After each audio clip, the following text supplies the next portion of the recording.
Alors, je vais commencer avec une histoire qui est justement inspirée de ce texte que Pierre nous a lu.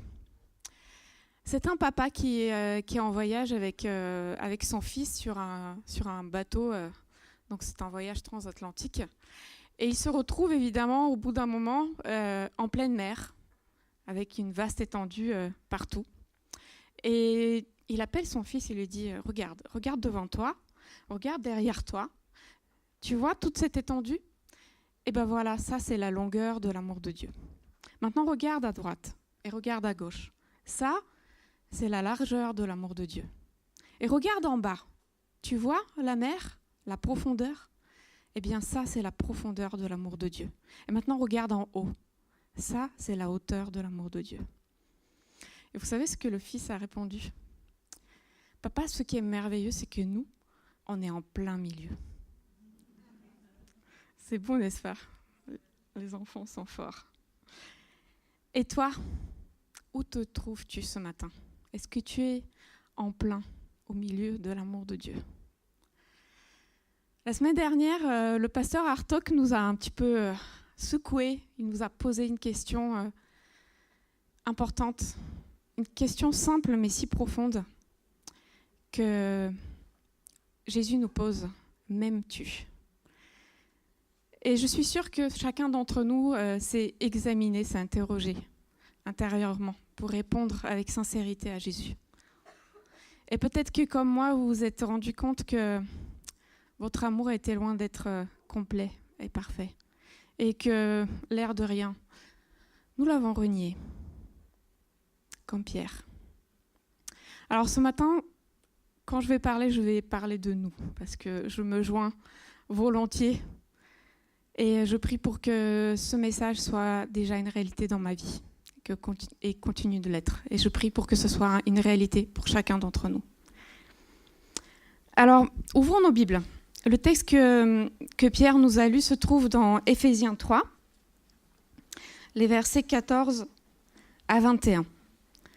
Alors moi, je vais m'intéresser plus particulièrement à sa requête.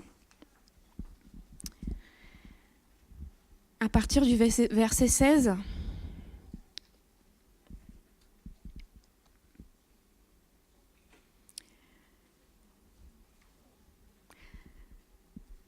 Paul demande plusieurs choses à Dieu pour les Éphésiens et je vous invite ce matin à ce que nous puissions chercher ce que nous pouvons nous approprier dans ce texte.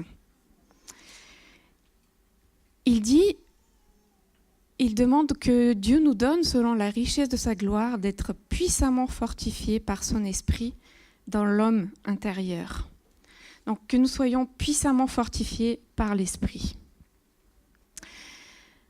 Avez-vous besoin de puissance ? Avez-vous besoin d'énergie pour marcher dans le chemin que notre maître nous a tracé ? Parce que lui, il nous a demandé des choses. Il nous demande d'aller. Il nous demande de faire des disciples, il nous demande de baptiser, de leur enseigner ce qu'il nous a confié. Mais comment pourrons-nous aller si nous n'avons pas reçu, si nous n'avons pas la force, si nous n'avons pas la puissance que lui nous donne ? Jésus disait à juste titre, « Sans moi, vous ne pouvez rien faire. » Rien, il ne dit pas un peu, c'est rien. En ce qui concerne les choses spirituelles, sans Jésus, nous ne pouvons rien faire. Et voilà ce que nous lisons dans le livre Vers Jésus. Bien des gens s'imaginent devoir accomplir eux-mêmes une partie de cette œuvre. Ils ont eu confiance en Jésus-Christ pour le pardon de leurs péchés, mais ensuite, ils veulent faire le bien par leurs propres efforts. Toute tentative de cette espèce est condamnée à un échec. Notre croissance en grâce, notre joie, notre utilité, tout dépend de notre union avec le Sauveur. C'est en étant en communion avec lui chaque jour et à chaque heure, c'est en demeurant en lui que nous pourrons croître en grâce. Non seulement il suscite notre foi, mais il l'amène à la perfection. Jésus est le premier et le dernier, toujours, en tout et partout. Il doit être avec nous, non seulement au commencement et à la fin de notre pèlerinage, mais à chaque pas du chemin. Il doit être avec nous à chaque pas du chemin. Vous savez, la Bible nous dit que la vie éternelle, elle commence maintenant.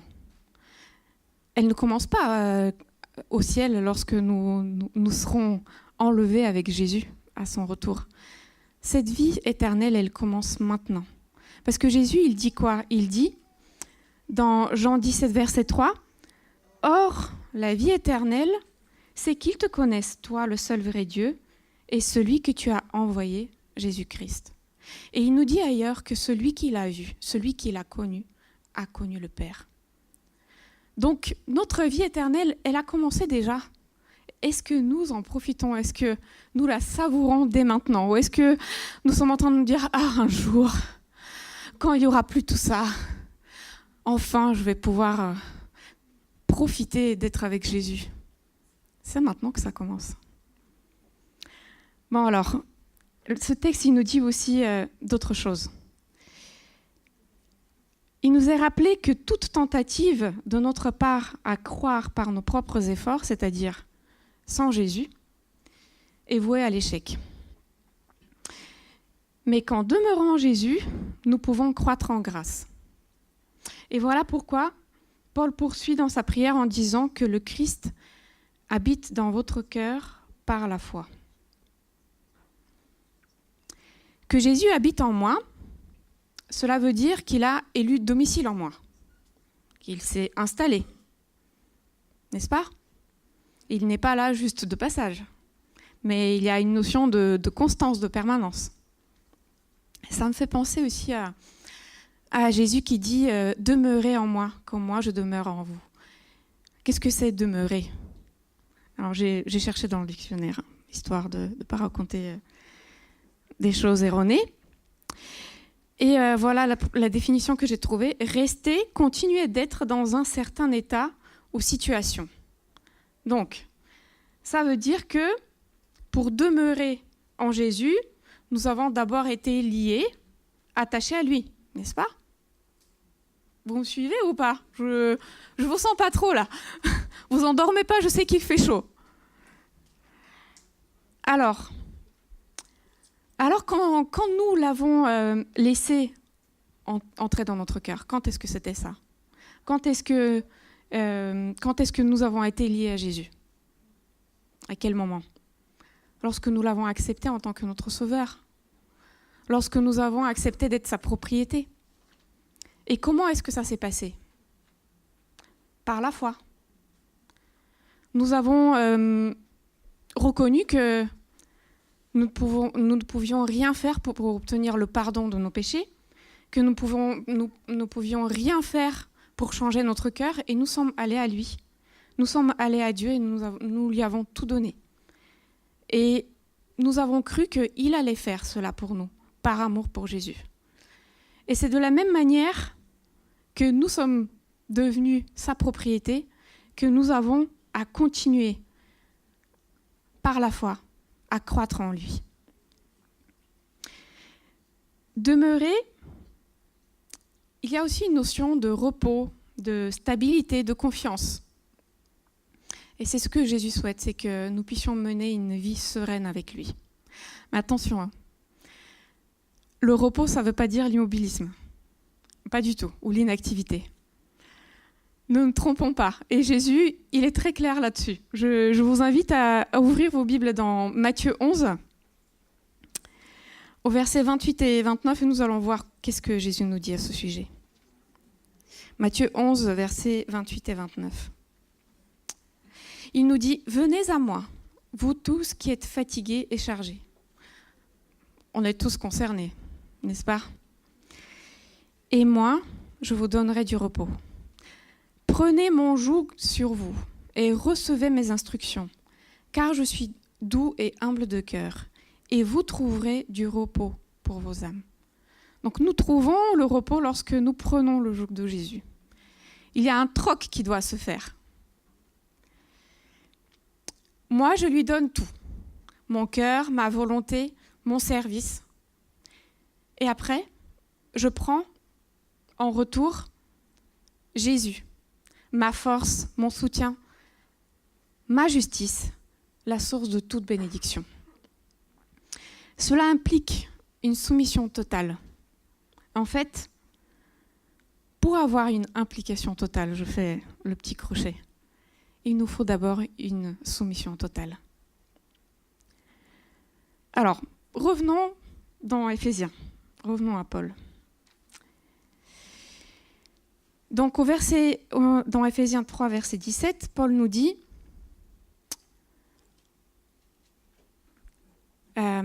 donc, de sorte que Jésus habite dans vos cœurs par la foi, afin qu'étant enracinés et fondés dans l'amour, pourquoi ? Vous puissiez comprendre et connaître l'amour de Christ. Et pourquoi ça, encore ? Dans quel but ? Pour être remplis jusqu'à toute la plénitude de Dieu. C'est tout un programme. Hein. Mais je ne sais pas pour vous, mais moi, ce programme-là, il m'intéresse. Alors, regardons. Qu'est-ce que c'est exactement ce programme ? Il nous dit d'abord d'être enracinés et fondés dans l'amour. Ce sont les plantes qui ont des racines. Et la plante par excellence qui est enracinée, moi je pense aux arbres. Un arbre, pour qu'il soit bien enraciné, il faut que ses racines elles aillent loin. En largeur, mais en profondeur aussi. Et il y a aussi une image dans la Bible. Dans le psaume 1, il est question d'un arbre qui est planté près d'un cours d'eau. Donc, ce n'est pas important seulement d'avoir des racines, mais dans quel sol nous sommes enracinés. Et quel meilleur sol que l'amour de Jésus pour nous. Et fondé maintenant, fondé dans l'amour. Ça fait appel à quel univers, à quel domaine ? La fondation. On fait des fondations lorsqu'on construit. Lorsqu'on construit une maison, par exemple, n'est-ce pas ? Alors, je ne suis pas spécialiste, mais il me semble, vous me direz si je me trompe, on creuse dans la terre, et après, aujourd'hui, on met du béton, on va couler une dalle en béton, on va mettre des pierres ou des briques, et tout ça pour que justement la maison puisse faire corps le plus possible avec la terre. Dans ces deux images, attendez, parce que oui, il y avait une chose avec le fait d'être fondé. Il y a une autre image dans la Bible pour ça. Il y a une parabole de Jésus qui parle de deux constructions. Le sage a construit sur le roc. Et le fou, les enfants, vous êtes où ? Sur le sable. Sur le sable. Et qui est le roc ? Qui est le rocher pour nous ? C'est Jésus. Il y a une chanson que les enfants chantent justement pour ça. Jésus est le rocher de ma vie. Oui. Et alors, dans ces deux images, être enraciné, être fondé, il y a cette notion de permanence, encore une fois, et de vraiment chercher à puiser nos forces, chercher à puiser notre vie auprès de l'amour de Jésus. Et ce n'est qu'ainsi, une fois que nous serons fondés, enracinés dans l'amour de Jésus, que nous pourrons comprendre et connaître cet amour agapé que Jésus nous offre.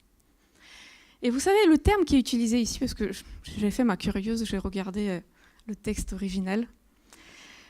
Le terme qui est utilisé ici, dans les versets 18 et 19, donc de comprendre et connaître, le terme veut dire, littéralement, saisir quelque chose avec avidité.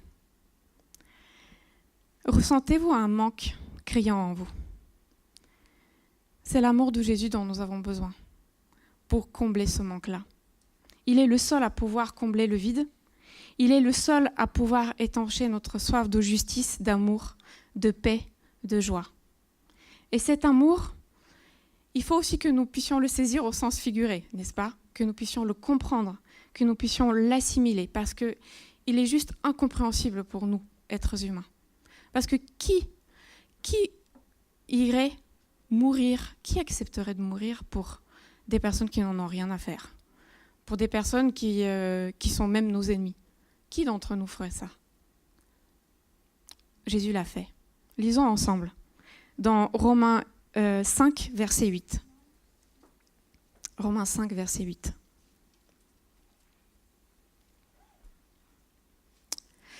Mais Dieu prouve son amour envers nous en ce que, lorsque nous étions encore des pécheurs, Christ est mort pour nous. Lorsque nous étions encore des pécheurs. Donc, pour résumer, Paul, il a demandé, et il nous recommande à nous aussi, de recevoir le Saint-Esprit. Grâce à ce Saint-Esprit, c'est Jésus qui habite en nous. Et alors que Jésus habite en nous et que nous sommes fondés dans son amour, nous pouvons comprendre et recevoir cet amour parfait. Et tout cela dans le but d'être remplis de toute la plénitude de Dieu. Voilà le projet de Dieu pour vous et pour moi. Nous remplir de lui-même complètement. Que son Fils Jésus vive en nous par son Saint-Esprit. Est-ce que vous voyez comment la Trinité tout entière, elle œuvre pour vous et pour moi? Être rempli, ou littéralement faire le plein de toute la plénitude de Dieu.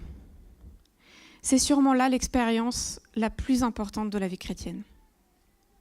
Et ce matin, j'appellerais cela le rechargement. C'est une expérience juste vitale, indispensable. Nous ne pouvons pas passer à côté. Et en quoi devons-nous être rechargés? En amour. C'est ça que nous dit le texte, en amour. Et comment on y parvient? Alors, on va lister quelques moyens. Nous y parvenons par la lecture de la Bible, par la lecture de livres spirituels, par la prière, seul à seul avec Dieu ou avec des frères et sœurs, par la participation à des moments spirituels comme celui que nous vivons actuellement, par des échanges spirituels avec des frères et des sœurs. Ce sont des prérequis pour que nous puissions être rechargés. Mais, il y a un mais, c'est que ça peut ne pas se produire, même si nous mettons tout ça en œuvre. Alors, vous ne me croyez peut-être pas, mais nous pouvons lire la Bible et que nos cœurs ne soient pas remplis de l'amour. Nous pouvons lire des livres spirituels et rester les mêmes. Nous pouvons prier en faisant notre petite liste de courses là et ne pas être remplis d'amour. Nous pouvons venir ici à l'église et sortir plus amers qu'avant. Nous pouvons échanger avec des frères et des sœurs et en sortir énervés de cette conversation. Donc il y a quelque chose qui cloche là. Il y a quelque chose qui ne se passe pas comme il le faudrait pour que nous puissions être rechargés. Qu'est-ce qui se passe? Alors pour répondre, je vais poser 2 questions. Alors, on va répondre ensemble à ces 2 questions. Premièrement, ma première question, que cherchons-nous lorsque nous lisons, nous prions, nous participons, nous discutons? Est-ce que c'est l'amour de Dieu que nous cherchons? Est-ce que nous cherchons à le connaître davantage, à le voir tel qu'il est, à le contempler dans son ministère terrestre et céleste, à écouter ce qu'il veut nous dire à travers son Esprit Saint? Si je lis mon école du sabbat, juste pour pouvoir participer le sabbat matin dans mon groupe, je ne cherche pas l'amour. Si j'étudie la Bible pour étaler mon savoir et pour pouvoir faire des remarques sur les petites erreurs dans le discours des autres, je ne cherche pas l'amour. Si je prie pour faire ma liste de courses, comme je disais, je ne cherche pas l'amour. Si je discute avec des croyants ou des non-croyants d'ailleurs, en cherchant à avoir raison et à les convaincre, je ne cherche pas l'amour non plus. Bon, mes exemples sont peut-être un peu grotesques, hein. Excusez-moi, mais allez, avouons-le quand même. Nos motivations, elles sont parfois celles-ci, même si nous n'avons pas envie de les voir, même si nous n'avons pas envie que ce soit ça et nous cachons, nous fermons les yeux, mais parfois nos motivations, elles s'arrêtent là.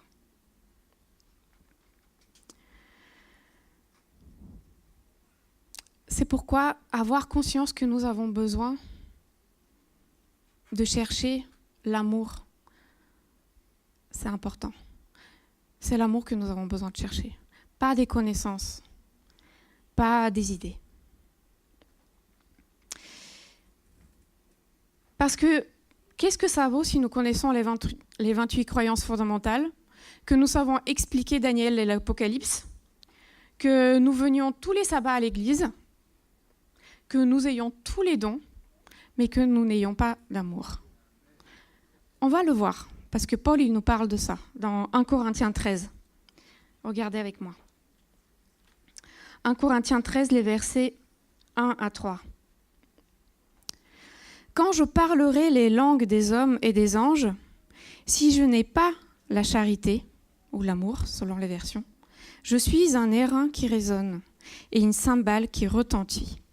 Et quand j'aurai le don de prophétie, la science de tous les mystères et toute la connaissance, quand j'aurai même toute la foi jusqu'à transporter des montagnes, si je n'ai pas la charité, je ne suis rien. Et quand je distribuerai tous mes biens pour la nourriture des pauvres, quand je livrerai même mon corps pour être brûlé, si je n'ai pas la charité, cela ne me sert à rien. » Alors, nous avons besoin d'être rechargés, remplis, débordants de cet amour. Deuxième question. Là, ça pique. Prenons-nous le temps. Avons-nous conscience que c'est la chose la plus importante, que si nous sommes vides de l'amour de Dieu, nous tombons immanquablement. Immanquablement. Alors les enfants, je fais appel à vous. Vous faites de la gymnastique à l'école ou en activité. Alors quand on se met sur la poutre pour marcher, donc on met les pieds bien comme ça, l'un devant l'autre, c'est ça, hein? Sinon on risque de tomber. Et si là, je me dis, bon, je vais essayer un truc nouveau, un pas de côté, qu'est-ce qui va m'arriver? Je vais tomber? Bon, je refais l'essai, on ne sait jamais. Je marche comme ça, je mets bien mes pieds droits, et hop, un pas sur le côté. Je vais encore tomber? Vous êtes sûr? Oui, c'est certain, je vais tomber. Et nous tombons aussi lorsque nous nous décrochons de Jésus. C'est ce qui nous arrive. Et vous savez pourquoi nous tombons? Parce que l'amour, c'est le seul antidote au péché. Il n'y en a pas d'autre. Donc si je me coupe de cet amour, ne serait-ce qu'un instant, eh bien je suis en danger. Et nous trouvons cet amour en Dieu, parce que lui-même, il est amour. C'est lui la source. Et son amour, il s'est exprimé en Jésus. Jésus rayonnait de l'amour de Dieu. Et même la plus grande froideur nous pouvait l'éteindre. Même la croix n'a pas eu raison de cet amour-là. Jésus est une source ouverte, accessible pour nous. Et il nous dit, viens, et je te donnerai l'eau de la vie. Mais nous, qu'est-ce que nous répondons? Là, il faut que j'y aille. C'est l'heure de partir au boulot. Bon, je fais une petite prière. Et puis bon, une courte méditation. Hein, tu vois, je fais des efforts. Et puis après, le soir, on arrive chez nous, on est rincés. Écoute, on va voir ça demain. Oh, je caricature encore une fois. Mais... Voilà. Et pourtant, faire ce plein-là, c'est vraiment vital. Alors prenons le temps. Allons au pied de Jésus. Jusqu'à ce que notre cœur soit rempli. J'insiste, jusqu'à ce que. Nous ne levons pas de notre temps de prière, de notre temps de méditation, tant que Dieu ne nous a pas remplis de cet amour qu'il a en nous, en réserve pour nous. Parce que, n'est-ce pas ça la vie chrétienne? C'est que nous ayons une relation personnelle avec Jésus jusqu'à ce qu'il nous remplisse de son amour. Et restons là, auprès de lui, jusqu'à ce que nous soyons remplis. Car ça ne sert à rien sinon. Si nous nous levons de notre méditation et que nous ne sommes pas remplis d'amour, si nous levons de notre prière et nous ne sommes pas remplis d'amour, si vous sortez d'ici et vous n'êtes pas remplis d'amour, vous avez perdu votre temps. Donc prendre le temps avec l'intention d'être rempli de l'amour de Jésus, c'est essentiel. Et il y a un autre aspect de la temporalité, c'est la fréquence. Alors je vous ai lu une citation tout à l'heure qui nous disait « chaque jour, chaque heure ». Mais vous avez compris que j'aime bien les images, donc je prendrai encore une image. Je prendrai l'image de ces activités vitales pour notre corps physique, pour que notre corps physique puisse continuer à fonctionner normalement. Alors, première chose, évident, se nourrir. Combien de temps on pourrait tenir sans manger ? Bon, il y en a qui disent jusqu'à 40 à 80 jours, certains même plus, les plus chanceux ou ceux qui ont des réserves. Mais Jésus nous dit, je suis le pain de la vie. Alors allons à lui pour nous nourrir. Après, nous avons aussi boire. C'est essentiel de boire. Là, l'espérance de vie sans boire, elle est vachement plus courte. Je crois qu'on n'a pas tellement fait d'essais. Les spécialistes ne sont pas catégoriques sur la question, mais 3 jours à peu près. Visiblement, on perd à peu près 2 litres d'eau par jour de notre corps si nous ne consommons rien qui nous apporte de l'eau. Et en 3 jours à peu près, notre corps il ne peut plus fonctionner. Jésus nous dit « Celui qui boira de l'eau que je lui donnerai n'aura jamais soif. Et l'eau que je lui donnerai deviendra en lui une source d'eau qui jaillira jusqu'à la vie éternelle. » Et une dernière activité quand même, respirer. Combien de temps on peut survivre sans respirer ? Bon, il y en a qui s'entraînent à l'apnée, mais n'empêche, c'est pas beaucoup. On ne peut pas rester longtemps en vie sans respirer.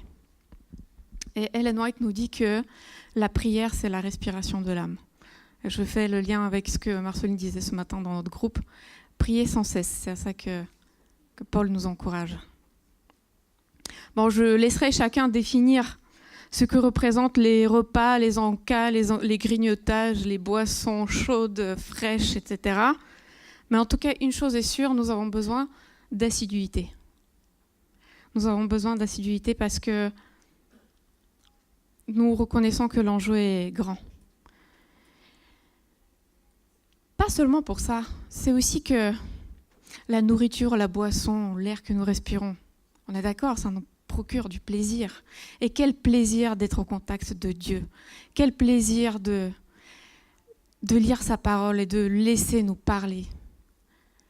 Vraiment, c'est une bénédiction déjà en soi. Bon, je dois vous avouer que sur ces 3 images, j'ai du boulot personnellement. Mais je crois fermement que Dieu me conduira pour que ça soit une réalité dans ma vie. Et je prie pour que ce soit le cas aussi pour vous. Alors pourquoi il nous faut de l'assiduité ? Parce que notre rechargement, il est fragile. Nous sommes dans un monde qui est hostile à tout ce qui concerne Dieu. C'est comme si nous vivions au pôle Nord. Et on était en train d'entretenir un feu dehors. Alors on a mis le bois, on a bien entouré tout ça, et puis ça y est, le feu il est parti, et puis là on se dit, c'est bon, le temps nous on l'a laissé, le vent il est passé, et on peut tout recommencer déjà. Donc, nous avons besoin de garder nos yeux fixés sur Jésus, que notre focus soit Jésus. Et lorsque Jésus est le centre, tout l'humain reste en arrière-plan. Le problème, c'est que ça nous arrive de décrocher notre regard. Et j'aimerais vous lire une autre citation du même livre, Vers Jésus. « Ne faisons pas du moi le centre de nos pensées et ne nous laissons pas envahir par des craintes au sujet de notre salut. Tout cela nous détourne de la source de notre force. Remettez à Dieu la garde de votre âme et placez en lui votre confiance. Parlez de Jésus. Faites-en le thème de vos méditations, que le moi se perde en lui. Bannissez les doutes, abandonnez les craintes. Si nous avons les yeux constamment fixés sur Jésus, il nous gardera. En regardant à lui, nous sommes en sûreté. Rien ne peut nous arracher de sa main. En le contemplant sans cesse, nous sommes transformés en la même image, de gloire en gloire, par le Seigneur l'Esprit. Amen. Que le moi se perde en lui. Satan fait tout pour détourner notre regard de Jésus. Et souvent, il le tourne vers nous-mêmes, vers nos fautes, vers nos défauts. Mais à chaque fois que nous décrochons notre regard de Jésus, nous tombons. Vous vous rappelez de l'histoire de Pierre. Dès qu'il était les yeux fixés sur Jésus, il marchait sur l'eau. Mais lorsque son regard s'est décroché, il a commencé à s'enfoncer, à se noyer. Et nous, si notre plein d'amour n'est pas fait, si nous quittons Jésus du regard, nous nous enfonçons dans le péché.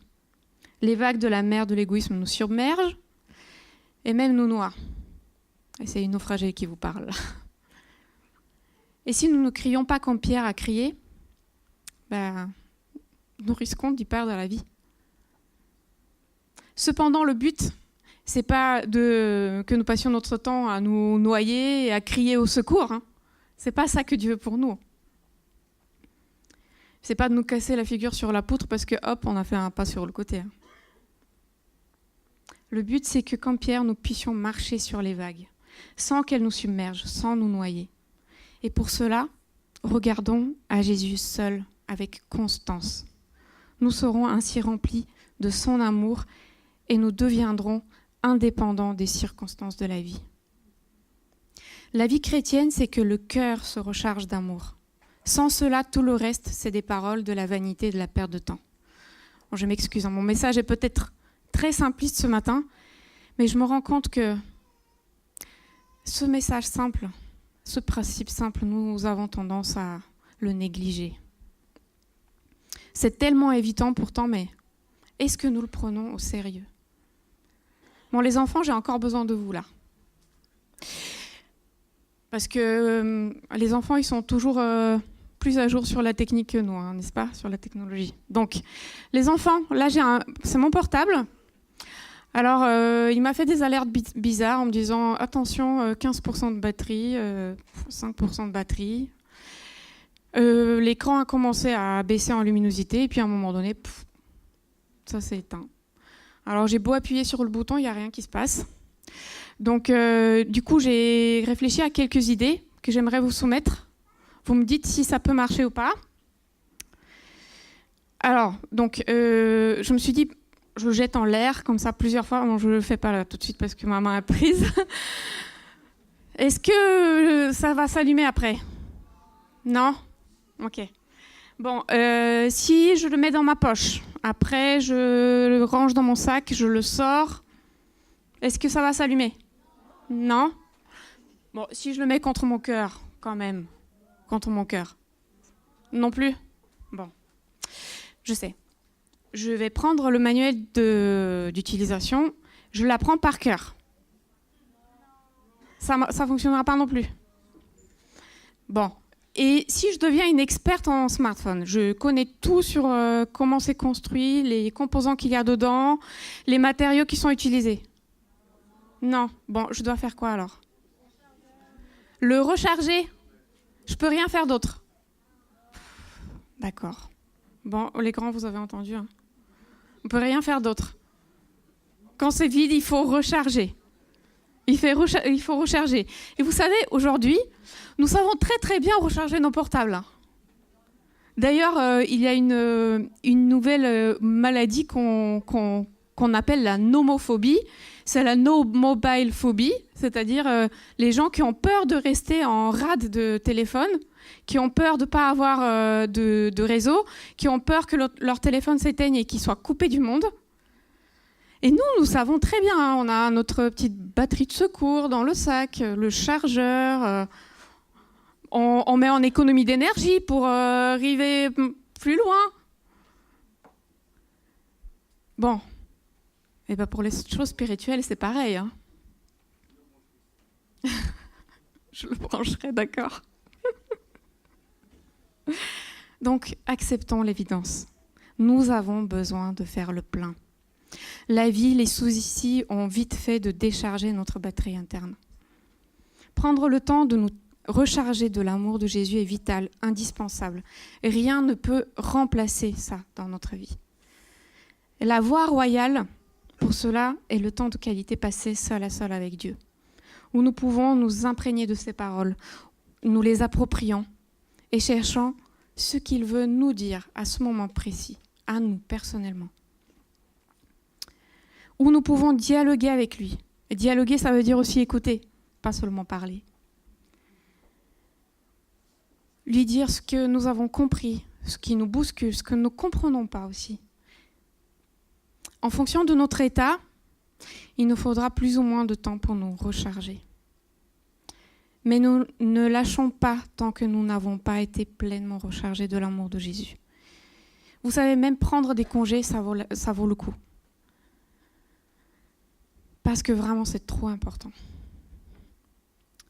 Je voudrais partager une autre citation avec vous, qui se trouve dans le livre « Heureux ceux qui ».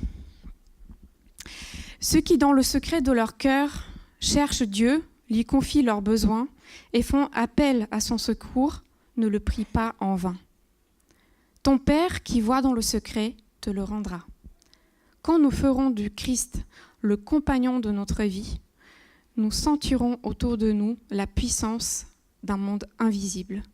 Et en regardant à lui, nous lui ressemblerons. Par la contemplation, nous serons transformés. Notre caractère s'adoucira, s'affinera et s'en oubliera pour le royaume céleste. Notre communion avec le Sauveur augmentera notre piété, notre pureté, notre ferveur et notre sens de la prière. Cette éducation divine se manifestera par une vie de zèle et d'activité.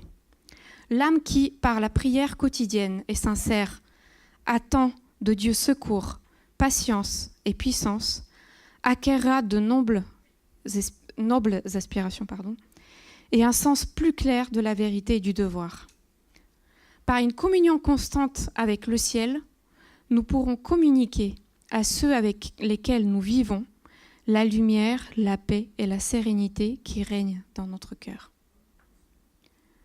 La force acquise dans la prière à Dieu, associée à des efforts persévérants pour entraîner l'esprit à la prévenance et à la sollicitude, prépare chacun aux tâches quotidiennes et maintient l'esprit en paix en toutes circonstances. En toutes circonstances. Nous sommes transformés par celui que nous contemplons.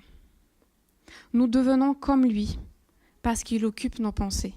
Nous devenons comme lui, c'est-à-dire attentionnés, prévenants, aimants, cherchant à faire du bien aux autres et à leur faire goûter à eux aussi cet amour insondable de Jésus. Et vous voyez maintenant le lien. C'est maintenant que nous sommes prêts. Voilà, lorsque nous sommes rechargés. Nous sommes prêts, outillés de sa force pour aller et accomplir le mandat missionnaire. Allez et faites des disciples. Et ce ne sera pas un fardeau, ni une obligation, mais une joie, un privilège, une évidence. Il nous rend actifs et zélés, brûlants pour la vérité et soucieux du sort éternel de ce que nous côtoyons et que nous croisons. Jésus savait que la vie ici-bas n'est pas facile. Et même lorsque nous sommes rechargés, les tribulations ne s'arrêtent pas. C'est pourquoi il a prié le Père, « Je ne te prie pas de les ôter du monde, mais de les préserver du mal. » Dieu nous sécurise. Il a tout pourvu pour ça. Et là encore, je vais vous raconter une histoire. C'est une histoire vraie, et pourtant elle ne parle pas d'humains, elle parle surtout d'animaux. On est sur un chantier militaire. Des militaires sont en train de prendre leur déjeuner bien mérité. Et ils sont témoins d'un combat digne de combat de gladiateurs. Un combat vraiment impressionnant. Celui d'une belette et une vipère. Alors, à votre avis, parmi ces deux animaux, lequel est le prédateur ? Moi, je pensais que c'était la vipère, et non. C'est la belette. C'est la belette le prédateur. Et la vipère, elle faisait tout pour esquiver les attaques de la belette, parce que la belette essayait d'attraper la vipère derrière le cou pour pouvoir la tuer. Et visiblement, la vipère était bien habile, bien rusée, parce que la belette n'y arrivait pas. Et évidemment, la vipère, non seulement elle esquivait les coups, mais aussi elle attaquait. Et donc, elle mordait la belette. Et la belette, lorsqu'elle se faisait mordre, elle poussait un cri strident, elle courait un peu plus loin, jusqu'à une petite plante. Et elle grattait, elle mordait dans sa racine, et lorsqu'elle en avait suffisamment mangé, hop, elle retournait vers la vipère pour continuer le combat. 1 fois, 2 fois, 3 fois. Les militaires l'ont regardé, ils se sont dit, mais visiblement, il doit y avoir quelque chose dans cette plante, sûrement un antidote pour que la belette y aille. Alors, un des militaires voulait en avoir le cœur net, et pendant que la belette et la vipère étaient en train de se battre un peu plus loin, il est allé, il a arraché la plante. La belette s'est de nouveau fait mordre, et elle a couru pour aller jusqu'à la plante. Elle n'a rien trouvé. Et elle est morte. Elle est morte empoisonnée par le venin du serpent. Alors, vous voyez sûrement où est-ce que je veux en venir. Nous aussi, nous avons un serpent comme ennemi. Et il s'appelle Satan. Et il nous mord. Il nous mord, on est d'accord. Des fois, il se sert des autres pour nous mordre d'ailleurs. Alors courons vers notre seul antidote au péché. Allons à lui pour être purifiés du venin, sinon nous sommes condamnés. Allons et mordons en lui. Vous savez ce qu'il nous dit dans Jean 6, verset 54 ? Celui qui mange ma chair et qui boit mon sang a la vie éternelle, et moi je le relèverai au dernier jour. Et n'oublions pas que contrairement à cette histoire de belette et de vipère, c'est lui qui combat pour nous. Et que notre victoire est déjà acquise en lui. J'aimerais pour finir vous rappeler, qui est ce maître ? Qui est ce maître que nous servons ? Je le sers car il est si bon envers nous chaque jour de notre vie. Il a été meurtri, mais il nous apporte la guérison. Il a été transpercé, mais soulage nos douleurs. Il était mort, mais nous redonne la vie. Il veut que chacun de nous ait la vie en abondance. Son but, c'est d'avoir une relation avec moi, avec toi. Jamais il ne me laissera, jamais il ne m'abandonnera, jamais il ne m'égarera, jamais il ne m'oubliera, jamais il ne me négligera. Quand je tombe, il est celui qui me relève. Quand j'échoue, il est celui qui me pardonne. Quand je suis faible, il est ma force. Quand j'ai perdu mon chemin, il a créé un chemin sorti de nulle part. Quand j'ai peur, il est mon courage. Quand je tremble, il me stabilise. Quand je suis blessée, il me guérit. Quand je suis brisée, il me revigore. Quand je suis aveugle, il me guide. Quand j'ai faim, il me nourrit. Quand je suis tentée, il est celui qui me soutient. Quand je suis persécutée, il me protège. Quand je fais face à des problèmes, il me réconforte. Quand je subis des pertes, il pourvoit pour moi. Il est tout, pour tous, partout, en toutes choses et de toutes les manières. Il est notre Dieu et il est fidèle. Il porte le nom qui est au-dessus de tous les noms. Il est Jésus-Christ, notre Seigneur. Et ce matin, il te dit, viens à moi, Donne-moi ton cœur. Laisse-moi te remplir de la plénitude de mon amour. Laisse-moi te donner la puissance pour surmonter tes difficultés. Laisse-moi te libérer des péchés dans lesquels tu es embourbé. Laisse-moi te libérer de ton passé douloureux. Laisse-moi te libérer des angoisses face au futur incertain. Laisse-moi te libérer des pensées limitantes. Laisse-moi raviver ton premier amour pour moi. Si tu veux répondre à cet appel de Jésus, veux-tu lever la main? Amen. Je vous invite à fermer les yeux et à lui dire dans votre cœur, viens Jésus, je t'accueille maintenant. Je veux être rempli de toi, Seigneur, de ton amour. J'accepte d'être libéré par toi et je prends la décision de garder mes yeux fixés sur toi à chaque instant de ma vie. Que le Seigneur agrée nos prières et accomplisse infiniment au-delà de ce que nous lui avons demandé selon sa promesse. Amen.